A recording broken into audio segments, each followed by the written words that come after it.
How to install Facebook on laptop.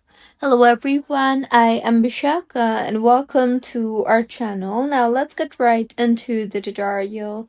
Firstly, go ahead and open your preferred browser as you cannot download Facebook from your App Store on your MacBook.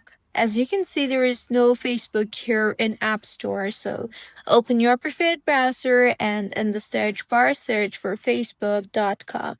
Here, tap on the three dots on the top right of your screen and then tap on the cast, save, and share option you see there.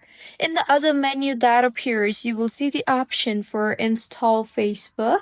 Tap on that, and in the confirmation that appears, tap on install again.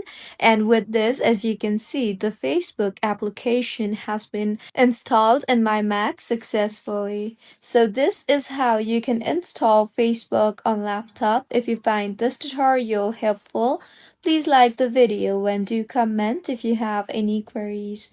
Also, do subscribe to our channel for more helpful tutorials like this. See you on the next one.